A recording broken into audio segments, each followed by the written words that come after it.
Welcome to our first webinar of 2021. I'm Daphne Chan, Content Manager for Orange Grove Consulting. Measurement is a perfect way to kick off the new year.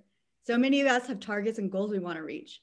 So let's take the time today to focus on how to use these measurement skills and apply them to an under-measured area, inclusion. Here at Orange Grove Consulting, our consultants and facilitators bring over decades of experience to the table. We're here to help you accomplish your goals. I want to introduce our host for the webinar, Jody Detchen and Kelly Watson, our managing partners. And a few housekeeping notes for today. We'll be having interactive polls and chat questions throughout, so feel free to join in. We also have a Q&A box. If you have any questions, just put them in there and we'll get to them at the end. Take it away, Kelly. Thanks, Daphne. So our methodology is research-based, and what we've learned in our work is that there are three main areas to change if you want to do inclusion. First, we need to open mindsets, and what we mean about that is creating the right mindset for change. And part of this includes removing blame and acknowledging that we need to change, right? The second is to provide the skills, because few of us were trained in these skills coming up through the ranks into leadership. And so it's not something we know how to do naturally, and it's time to learn. And the third is to improve the environment. There still are invisible barriers that need to come down, and the goal of measurement is to identify them so they can become removed. So the question at hand really is, why measure? Why in earth should we even care? Well, here's the reality. Nothing happens in today's business unless it has a metric associated with it. But for so many of our clients and so many of the people that we speak with, measurement is not something that they even think about or do on a regular basis. And it's actually quite hard. So most people might have the basic demographic pieces, like what's the percentage of women we have in our organization? What's the percentage of people of color? But what they don't do is dive deeper and start to see where some of the discrepancies lie. For example, what does marketing look like versus IT? How do people go through the hiring process? How do people go through the promotion process? What's the velocity of change as you go through it by these different demographic groups? So our approach is outcome focused. What are the implications of the actions that you're taking to try to bring in inclusion? And then we measure this across the inclusion process. So we use our own process through this, where step one, you're really defining what inclusivity means at a broad level, your overall objectives. And we want to measure and focus on and commit to our priorities at this point. Step two is figure out, where are we? You can never figure out where you're going unless you know where you are. So you have to figure out, how do we know what it is we're good at, what it is we're not? You assess. The third step is to really try to figure out what needs to happen and measure alignment so that you're getting an idea across the organization and you're connecting these dots so you can see how the entire organization works together to accomplish these goals. And then, and only then, do you get specific about the action and translate this into a task that you can then accomplish. And finally, you roll out and you systematize this, and you turn these metrics into ongoing dashboards that you can measure progress through and identify strengths and challenges across the process. So we're going to do a real quick poll. I want to hear how many of you are planning on taking action this year in 2021. How many of you are planning on it? How many of you have started? And how many of you are, we're actually not even there yet? We've got people joining. Okay, we'll give you another couple seconds to fill out the poll. We got still people answering the question. All right, I'm going to end the poll and I will share the results. Here's the good news. Nobody is in the we are not. That's really good news. Yes. And about 38% are planning to. So this is good because you're at the right point to actually be more strategic about how you do it. And then the vast majority of you, 65%, have started. So now the time is to figure out, okay, what is it that we need to do to actually make sure that we are making progress? So in this webinar, we're going to walk through how to do this. We're going to walk through the mistakes that people go through, that people experience, and then how to overcome them. So what we want to figure out is, how do we measure across the organization? Kelly, what's mistake number one? Well, mistake number one is a lack of or a low commitment. And this often comes when you get a leader that says, you know, we need to put a stake in the ground, we need to have a D&I statement, or we need to do something because in reaction to the news or reaction to the Me Too movement, and but doesn't really go anywhere from there. It's like, okay, we're going to make a statement and we leave it there. So the first mistake is not having commitment. And you know, if it isn't already, I know a lot of you are working on programs, but if it isn't already, this needs to be the top priority right now. Last year should have been a big wake-up call for just about everybody, that nothing else in the business can move forward if you're held back by negative internal conflict, a bad customer reputation, legal risk, not to mention you're wasting talent if you're not capitalizing on diversity. And I think that more than ever before, the realization that this is the top priority, this is how you're going to leverage your resources and get out in front of everybody else on this if you commit now. I think this is the biggest top priority for business in America right now. So how do you make it a strategic priority? This is the big piece, right? And this is why we're here today. It needs to be a strategic priority, and the way you do that is you measure it. You know, whether you can make a statement that may sound intangible, like become known as the best place to work for diversity. But if you follow, and we like the Measure What Matters methodology.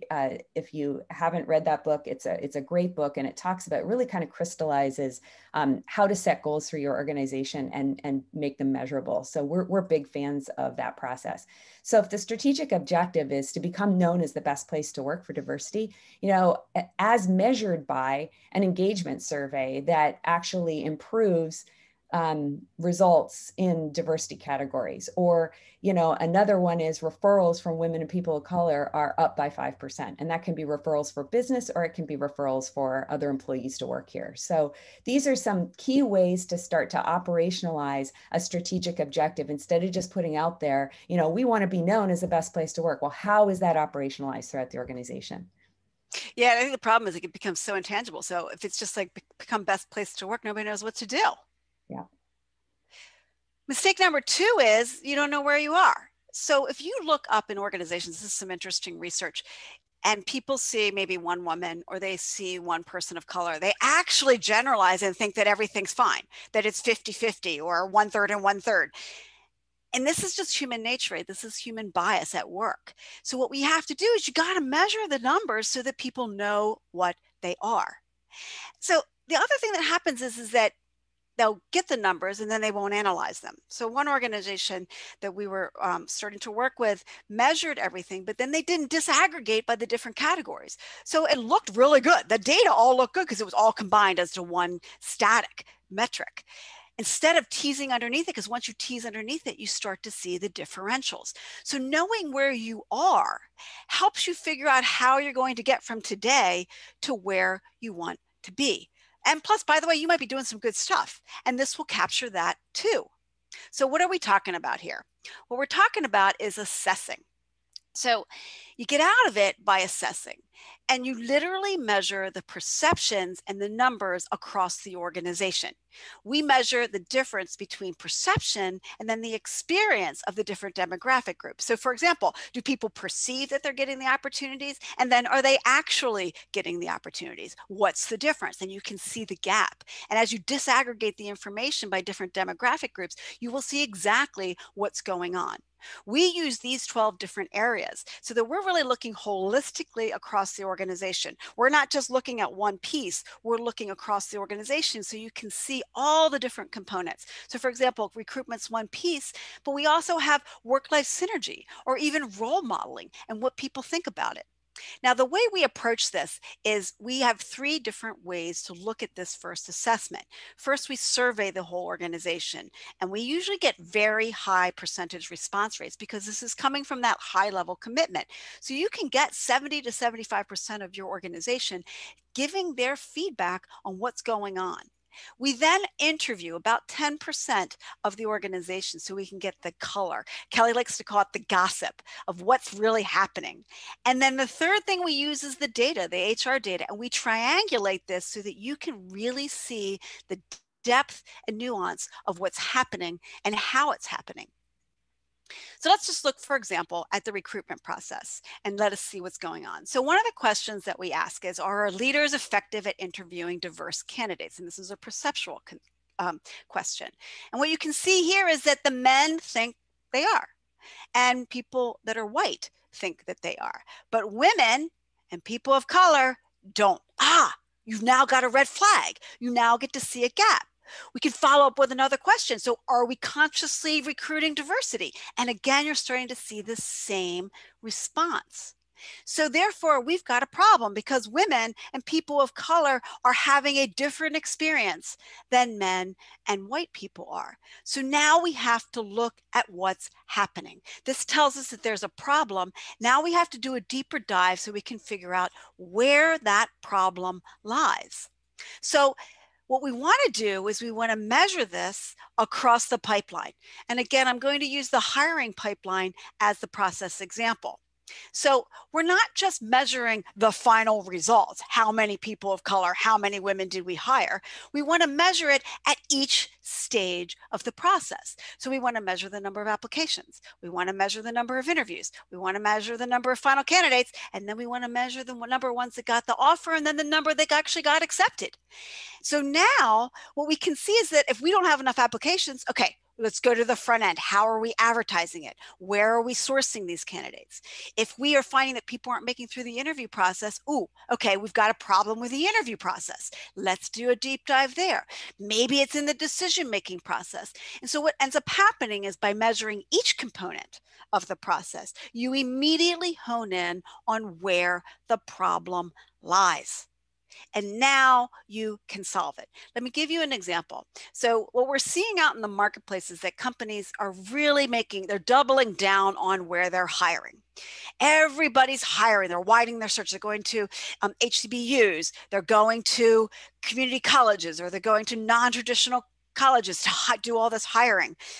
And then they go, when they're trying to hire at the senior level, they just ask their peers, so who do you know that could go in here? So they're sourcing here, but then at the senior level, they're doing the exact same thing. Or they're sourcing here, so more of a wider variety of sourcing, but they're not actually getting through the pipeline. So if you just look at the one piece, you're not seeing the whole picture. Measuring across the pipeline shows you specifically where the problem lies.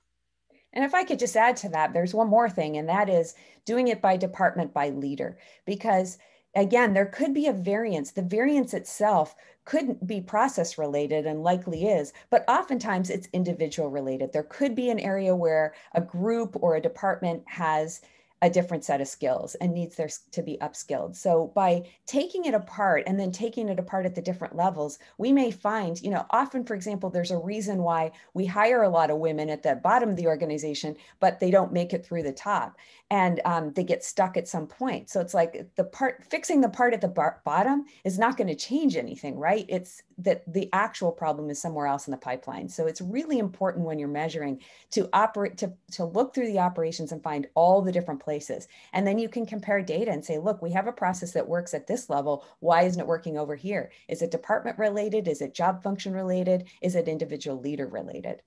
It's like I tell my undergrads, bring your analytical brain to the problem. The data will show you where the problem is. Excellent. Yeah, so the next problem is that we see is this siloed approach, right? I'm going to guess that a bunch of you on this call are responsible for learning and development or something related to human capital. And the problem with that, and that's fantastic because you guys are the converted in a sense, but the problem with it is that the tools in your quiver of arrows tend to be training. And now we've seen a lot of these group discussions and everything. So, and the rest of the organization then takes kind of the approach that this isn't my problem. This isn't my job. It's somebody else's job. So, or they're kind of taking their own approach and saying, well, we've got this and we're not going to share best practices across the organization. We're going to handle it ourselves. So it really becomes this siloed approach. So our recommendation is that this be, again, a top strategic imperative for the organization, which means that everyone across all the different organizations is involved and everybody acknowledges that help, that they need to help, that they're part of the problem. And again, not a blame situation, but that we all have something to do here across the organization. And so by thinking in that mentality and taking ownership and accountability from all of these areas, we can start to set key objectives for every single area of the organization. And then it may not all be a training and have a group discussion. There's a lot of other things that, again, why we would spend a lot of money to solve a problem we don't have and then divert that resource away from a problem we do have doesn't seem to make sense. That's not how we solve problems in organizations. So what we need to do is actually figure out where the problem is, and it could be very different for all these different areas. Share best practices so that we can ferret out those barriers, but then set individual goals to solve those individual problems in different areas. And you also see that what we really need is the specificity on the key result, because you've got to figure out how are we going to measure it. So there's time that is required to focus on what would success look like? How do we know we've gotten there? Yeah. Mistake number 4 that we see is we're trying to do everything. Oh my God, there's so much going on. I'm really busy. My to-do list, we were all there on so many different levels, but the same thing happens with inclusion. So one organization that we had trainings monthly that were opt-in. They were working with their ERGs. They were focused on their hiring process, and they were also trying to do culture change. And we're not saying that none of those were effective, but what we're saying is that nothing there was being measured. They were doing a lot of stuff, but they had no alignment around where that was getting them to. They weren't measuring the progress that they were making. So therefore, they had no idea whether what it was they were doing was actually effective. They could say, here's all the stuff we're doing, but it then didn't turn around into something that was a metric that was measurable. So how do you solve the problem? Well, what we think you need to do is you start with those key objectives and the key results, and then you figure out the how.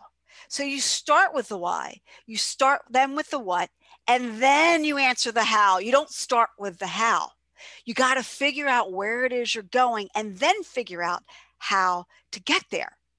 And so then you also have to measure where you are along that activity spectrum. So you're seeing here a Gantt chart, a beautiful Gantt chart, which is what you always do, right? Here's our goal, here's where we are, and the Gantt chart tells us how we're going to get there. And the other thing that we recommend that you do is you measure progress across the way. So if you're developing key relationships with community colleges, we don't measure how many community colleges we have a relationship with. We measure how many diverse people have we gotten as a result of those relationships. We measure the outcome. And then we see it at the end of Q1 21. So we're not waiting 2 years down the pike. We're measuring the progress as we go. We get very clearly aligned that our activities are taking us to where we need to be. I want to pause real quick and add a chat question for everybody, which I'd like you to answer. What goal, pick a goal that you're working on in your inclusion strategy and what an action that you are taking. Daphne, could you type that in the chat area as well? What is a goal that you are taking around your DEI strategy and a related action that you're taking to get you there? And you can just type it in the chat or you can type it in the Q&A. Thanks, Daphne. What goal are you taking around your DEI strategy and what's the related action you are taking to get you there? This is the key, right? The goal activity alignment. What does that look like for your organization? For example, for some organizations that we work with, it's about how do we get more women into senior leadership. For other organizations, it's how do we get more people of color earlier on in the pipeline. Aline says, actually developing a program for L&D firm to offer clients to start the conversation. And then we'll get to their particular goals. So Eileen is at the point where she's fact finding. She's at the beginning stage. You can't actually get a goal if you actually don't know a little bit about what's going on and what it is you're trying to achieve, doing some competitive or situational analysis to see what the right place is. So a lot of this is discovery, as well as then concretizing this into very specific actions that you want to take. Yeah, I think that you're bringing up a great point. A lot of what we're seeing is that folks think that the goal is the action. I'm going to deliver this much training. I'm going to have a program. I'm going to type an announcement, and they're working towards that as the goal. And that's great from a broad conceptual level. But I think that if you can break it down into not just actions, but how you're going to measure that you've made progress other than just counting how many people got trained, because counting how many people got trained doesn't show you anything about effectiveness of that training, doesn't show you if the level of conflict in your organization has changed, it doesn't show you if it's actually moving the needle to make the environment or the culture more inclusive. So we have to think about coming up with some of those kinds of goals and think about concretizing the pieces, not just the actions, the results that you want to get. I love it. I'm seeing a lot more goals coming in. Yeah, Linda talks about increasing increasing DE&I and working with us. Thank you, Linda. To increase awareness and participating in training, diversifying the hiring, and then measuring along the way. Bailey's goal is to prioritize inclusion within the company, and their action is to launch the ERGs in process of fostering open communication between ERGs and leadership sponsors. Howard, I know you've raised your hand. We don't have audio on for the webinar, but please type in your question and we can get to it. Lori writes, at one company I worked for, the goal was to hire more people of color at the managerial and VP levels. Their action was to set policy in collecting applications and interviewing people. The finalist poll would not be complete until there were at least 2 people of color, so the Rooney Rule. Recruiting and screening with other interviewing continued until there was a diverse finalist pool. So there's an example. And Janaki writes, hire more diverse paid interns. Activities, advertise and recruit for summer interns with more diverse locations like community and state colleges, Black student groups, and builders of color. So these are beautiful examples of a concrete goal and concrete action steps to get there. And then you can see how the measurement can fall out of it. And Lori, I see your question, and hopefully I'm going to answer that next. So, not measuring very specifically is the next challenge that we see. So it's great, for example, Janaki said that we want to hire more diverse paid interns. So what we would recommend is that you actually specify a percentage or a goal for a percentage. And I know now I'm going to get the pushback that says, that sounds a lot like affirmative action and nobody wants to, go there because of the stigma that comes around affirmative action. And I guess my point here on this is, first of all, we know that nothing in business ever gets done if it isn't measured. Saying more is great, but not being able to quantify that gives people an out that if we hired one more, we achieved it. And when you look around the organization, it's not diverse, right? So we need to have a goal and we need to have it something that is measurable. Now, I love what someone said earlier about, the goal was to have at least 2 in the candidate pool. And that is what we found through research is that the more people you have in the candidate pool, the more likely we have of having an outgroup candidate being hired. So that is an acceptable way to kind of get around the, we have to hire this many people. We have to have this many people in the candidate pool. It's a fabulous sort of step and it gets the result you want anyway. But I don't think we can get around the fact that we're going to have to create some measurements that are tangible. And this is how you get investment. And this is how you show that, the actions that you've put in place are working.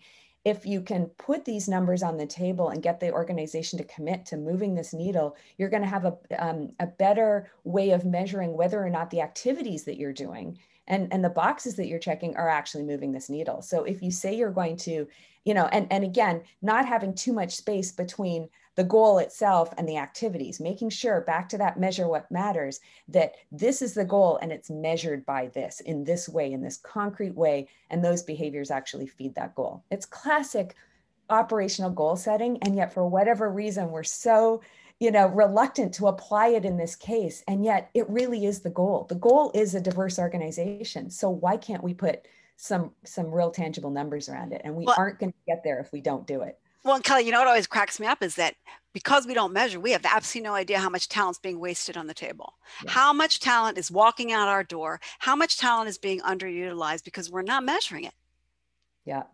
And so, Lori, I want to talk to your question for a second about how you handle, measurement when you're under employees and it's not legally mandated.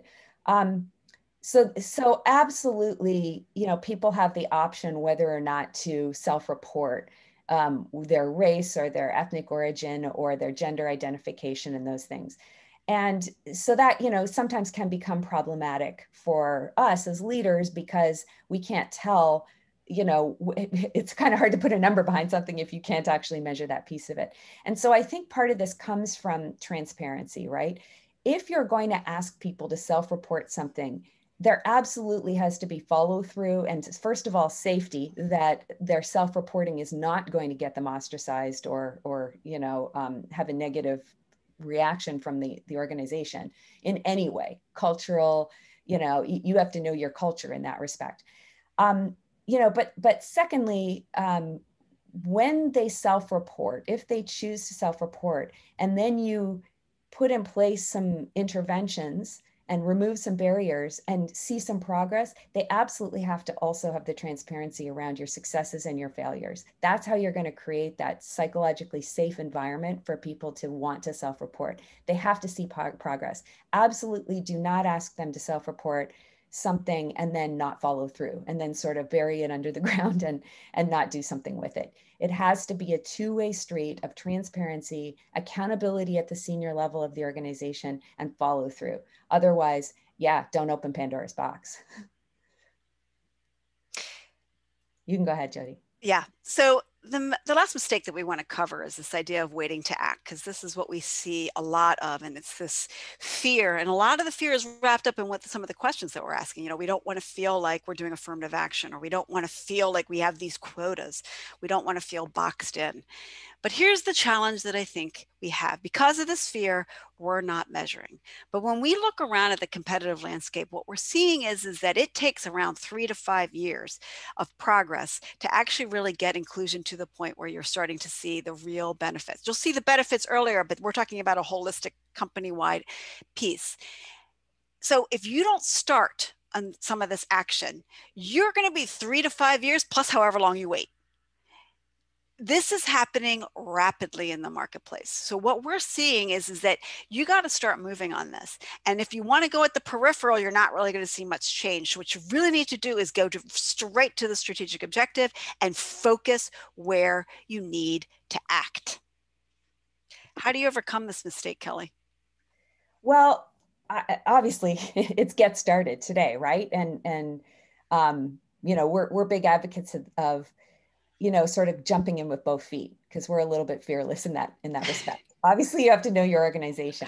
But a couple of things. One, it can be helpful, and we're not just pushing our own service here, but it can be helpful to have an outsider, because the outsider doesn't have the same stake in your game and can report on things and hold up the mirror in a way that if you internally the organization hold up the bad news, you tend to get slapped. It tends to be politically not as great for you, right? So use an outside partner so that they can be the bad guy and you can be the good guy who's just trying to make the fix. The second thing is that, when you identify problems in the pipeline, so back to that scorecard idea we were talking about, where you've got some areas that you've done really, really well at, and yay, celebrate those, and other areas where maybe you have some opportunity. Don't throw in a wholesale company-wide change all at once. Pilot it. Ask for support from leadership to say, can I run a pilot? Can I try something different in this area? We're going to measure pre, we're going to measure post, we're going to make the intervention. And again, Jody and I are both university professors, so we think with a scientific mindset, and we hope that you'll take that on board as well. Do a pilot so that you can show tangible, measurable, quantifiable a box of results that then you can apply to the next level. So you're not asking the whole organization to take a massive risk and to be scared. It's just a small thing. And I mean, many years ago when I was back in the corporate world myself, that was how we got anything done in an organization, was we would say, yeah, no worries. Just give us a little budget. We'll run a small pilot. And the next thing you knew, it was rolled out company-wide. But that's kind of the way that you get them to do it without feeling like it's a massive amount of risk. So let's open this up to some questions. We'd love to hear kind of what are your ideas? What are your questions?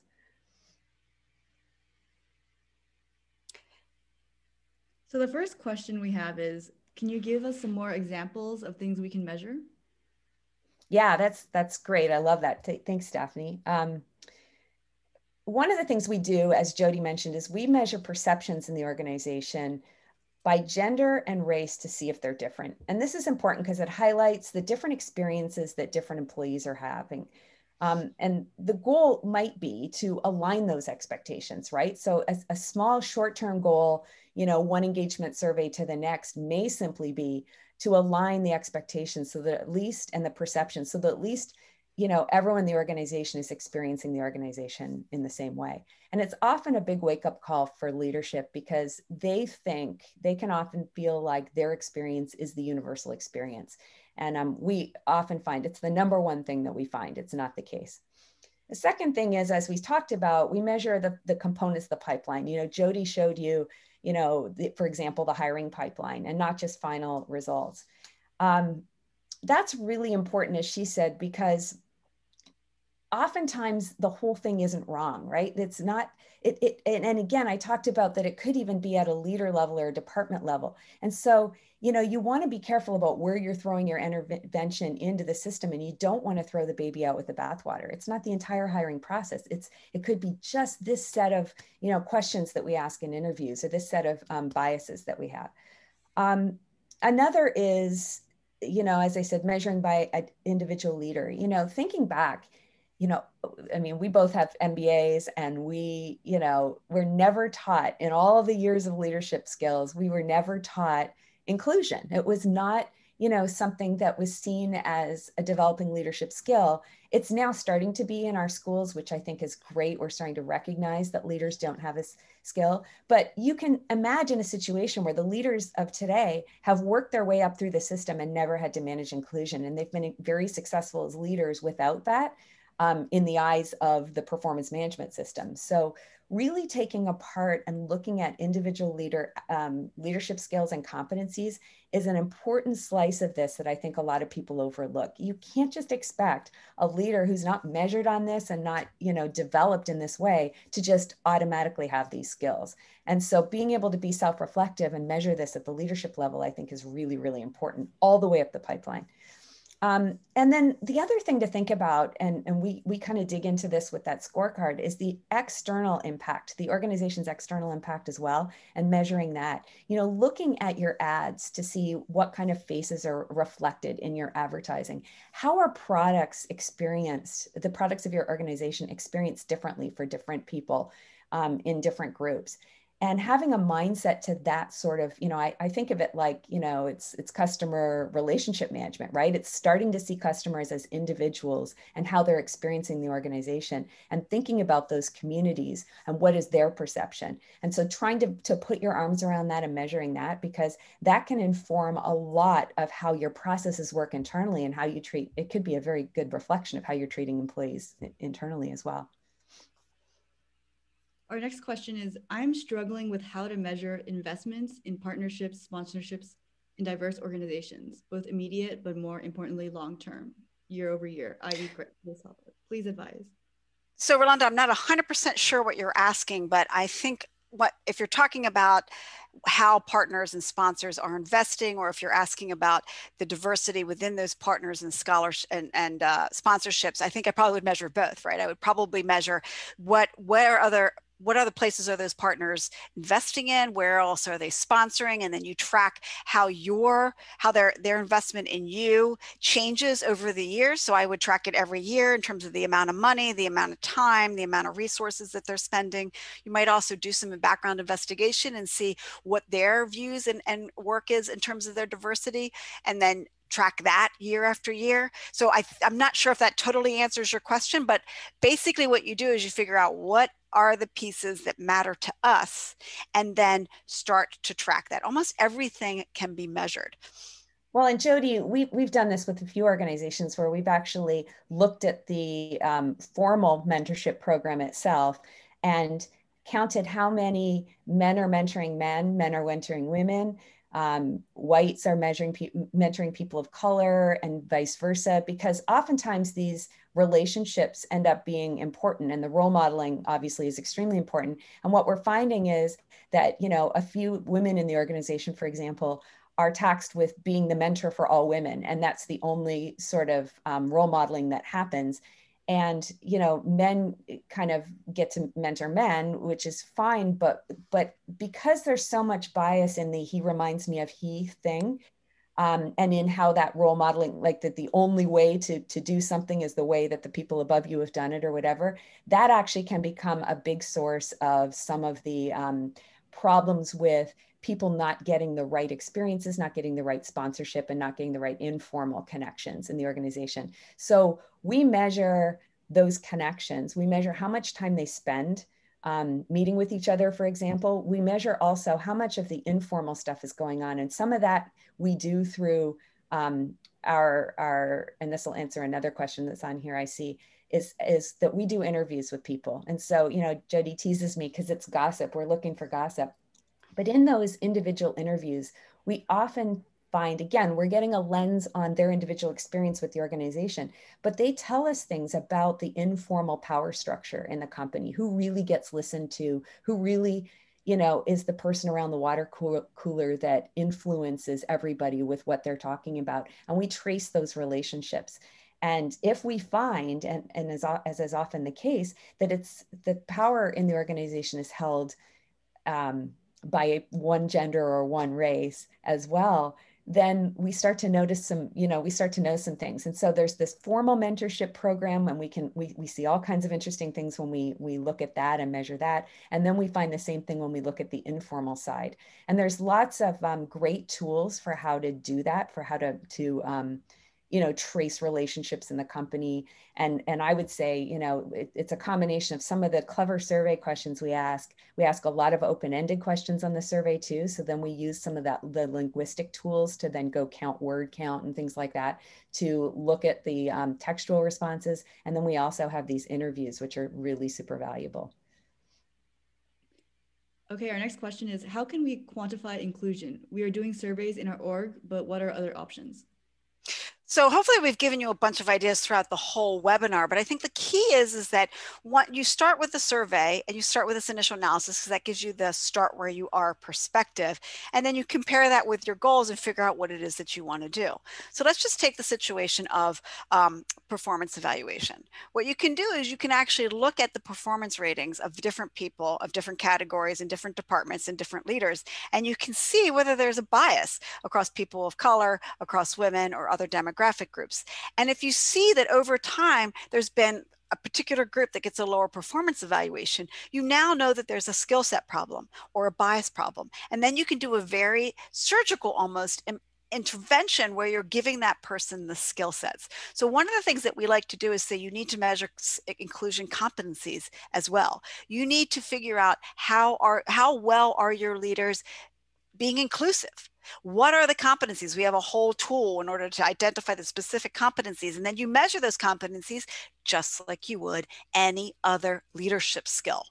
And if a leader is not doing well in those competencies, you then help them along the way so that they can develop the skills. It's really important, by the way, that as you measure these aspects, you're not being draconian or punishment focused, because if you do that, people will shut down, they'll close down, and all learning will stop. You have to take a learning focus. This doesn't mean that you don't hold people accountable, you do, but you give them the tools. We did a survey last year and we found that only 21% of senior leaders had the skills to do inclusion. That's not very many. So in order to measure how well they do inclusion, we have to figure out what are inclusion competencies that we think are important that will enable that. So when we look at our 12 indicators across our survey, we're measuring inclusion across all 12 of those indicators: role modeling, the culture, performance evaluation, promotion, mentoring, sponsorship, among them. So what you have to do again is do the deeper dive so that you're measuring at the nuance level, not just the overall engagement level. So there's a few questions I'm noticing in the Q&A about survey questions themselves and how they measure some of this cultural change. And I think this is a great point, because, a lot of companies do surveys, and I've seen a lot of these engagement surveys even, and a lot of them are done badly, and they get such generic information that you can't really use it, right? So Some of the examples of things we ask are about, gauging whether or not people feel listened to, gauging whether or not people feel that there's a safe environment to raise challenging information, how much time they get with access with senior leaders, and do they feel that that's sufficient? And again, I think a really important point is, I agree with the comment that Lori makes about, making them leading questions. We're actually trying to get the question to fire them up so that they answer in free form in the text area, because our goal, yes, we get quantitative data that we can use regressions against with the survey data itself, but the open chat piece, the open, answer free form response is where there's absolute gold. That's when people are giving you, especially if you can somehow elicit anecdotes, because the anecdotes are the point. The anecdotes are the things that are, sharing the experience in a real way. One thing I want to add into is that a couple people asked for the survey. So our survey, of course, is proprietary, but we've based it on research. So all of our questions have been validated through academic research. So these aren't just questions we made up. We understand how organizations work. We understand how inclusion works, but we actually use validated questions that have been tested and validated statistically in order to get them. So that's why we feel extraordinarily comforting. And it's quite vigorous what our surveys do. Daphne, do we have another question? I think there's a bunch of them. Yes, there's a bunch. Okay, I know there are no magic bullets, but can you share 4 or 5 things you've seen companies do that truly transform a diversity, equity, and inclusion there? Kelly, let me start with this, because I think this is part of the problem.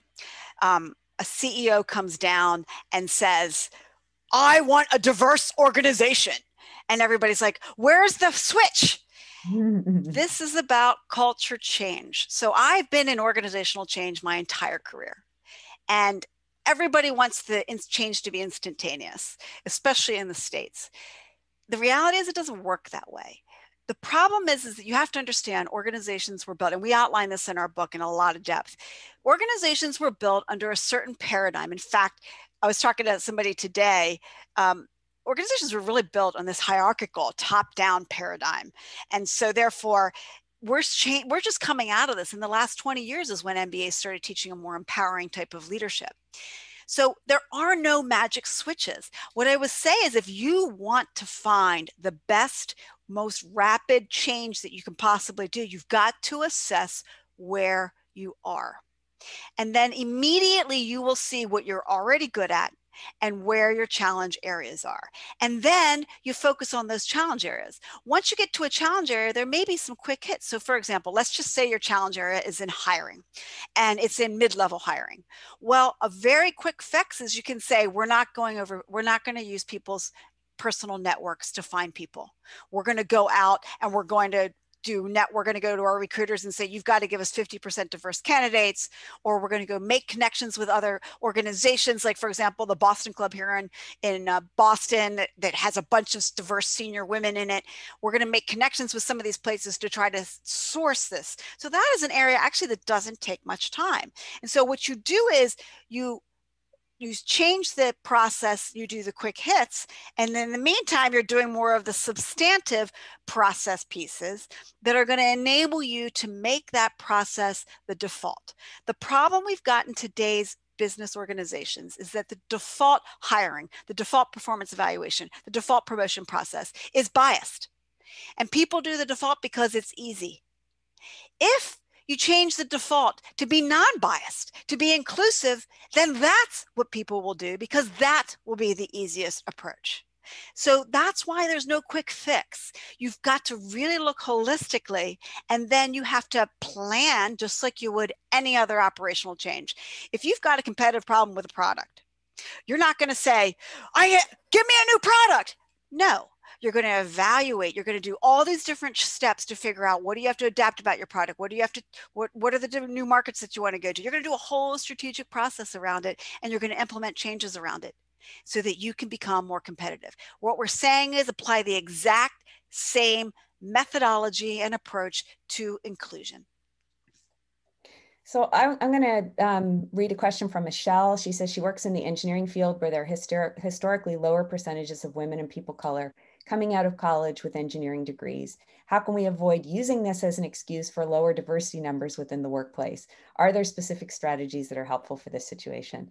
And yes, Michelle, I would say that, you know, a lot of our clients are from the fields that have historically fewer women and people of color. So, and yes, it has historically been the excuse, well, we just don't get any candidates of color.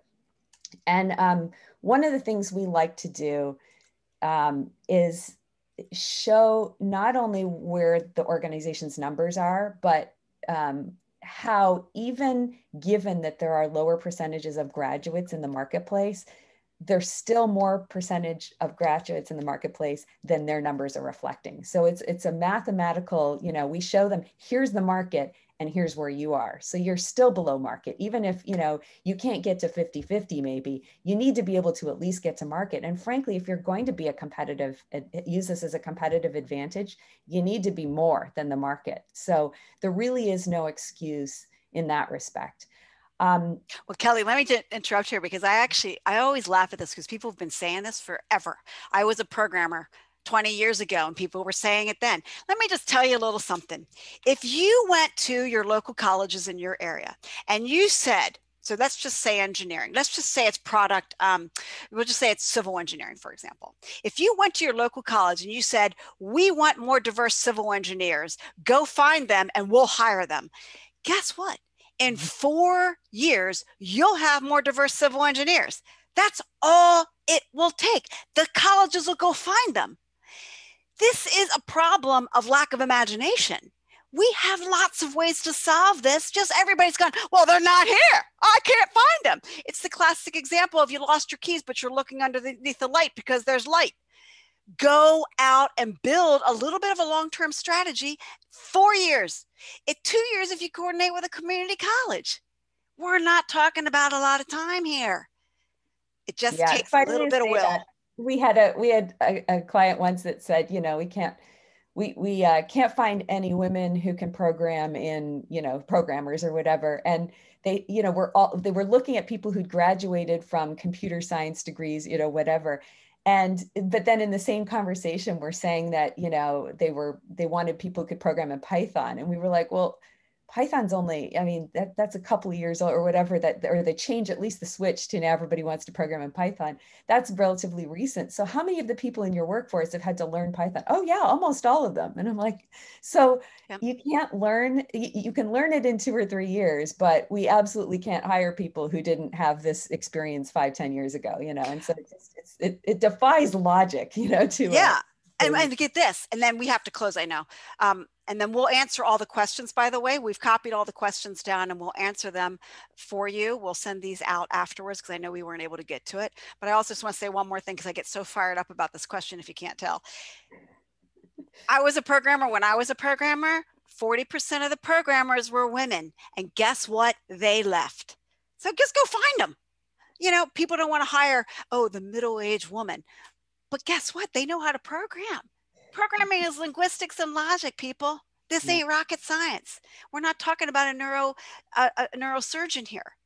And even if it was a neurosurgeon, you could go back to the medical schools and start to find and build the skill set so you can get more women and people of color as neurosurgeons. Go for it. This is about imagination. So just to wrap up, we want to tell you our new book is out. The hardcover is out February 9th. The ebook is out now. We've got a lot more of this stuff in there. We also have Heather Jean McNeil and Keely Denenberg, who are our senior client partners, and they can help you. We can have a conversation with you and really help you think through this in a more holistic and focused way. We hope that you got something out of our webinar, and we will answer all the questions via email afterwards. Thank you for joining us. Thank you. Thank you.